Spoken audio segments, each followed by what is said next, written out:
the iPhone 13e is coming soon, and it could end up being one of the smartest budget releases Apple has ever made. Not because it will be cheap or powerful in a flashy way, but because it may finally fix the things that actually matter to the people who buy it. Last year, Apple quietly ended the iPhone SE line and replaced it with the iPhone 16. Just like the SE before it, the 16 mixed an older design with modest features and a lower price compared to the rest of the lineup. On paper, that sounded fine, but in reality, the phone had some clear problems. It felt outdated the moment it launched, and many people questioned why Apple even released it the way it did. Now, things may change with the iPhone 17.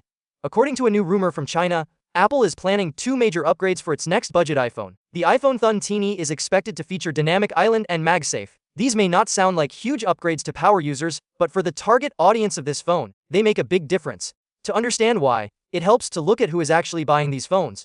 Despite all the criticism online, the iPhone 16 sold surprisingly well. According to Counterpoint Research, it became the 4th best-selling smartphone globally. It was only beaten by the iPhone 16 and the 2 iPhone 16 Pro models. It even outsold all Samsung phones, including popular and cheaper models like the Galaxy A16 5G and Galaxy A36. That result is surprising if you only listen to tech enthusiasts. Many of them dislike the iPhone 16 because it had a single rear camera, a 60Hz display, and a design that felt years old. At a price of $599, people pointed out that you could buy a Pixel 10 or a Galaxy S25e, both of which offer more cameras, brighter screens, and higher refresh rates. But there is one thing those phones are not.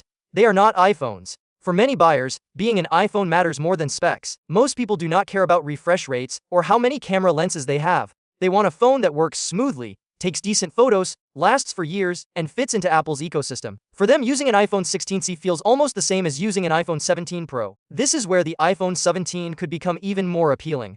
Adding MagSafe support would instantly make the phone feel more modern. MagSafe accessories are becoming more common, from chargers to wallets and car mounts. Even regular users are starting to notice and use them. Replacing the notch with Dynamic Island is another smart move. The notch already feels outdated, while Dynamic Island has become a clear visual sign of a modern iPhone. Even people who do not follow tech can easily tell the difference. It makes the phone feel new, not recycled. Apple is also rumored to bring a center stage front camera to the iPhone 13. While many people may never switch to an ultra-wide camera manually, they will appreciate better selfies and video calls that keep them centered in the frame. This is the kind of feature that improves everyday use without requiring users to understand how it works. When you combine these changes with Apple's already excellent performance, the iPhone 17 starts to look very attractive. It will likely be just as fast as most iPhones in the lineup, even if it lacks premium extras. This is not a phone for people who want the best camera system or cutting-edge hardware. Apple knows that. Apple also knows exactly who this phone is for. Many buyers are still using older phones like the iPhone 11 or even earlier models.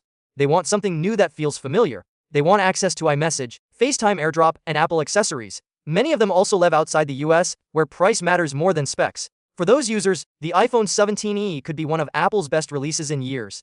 It will look like a modern iPhone, feel fast and smooth, and fully support Apple's ecosystem. I personally would not buy one because I prefer flagship phones, but I know many people who would love it, and those people might help make the iPhone 70 one of the best-selling phones of 2026.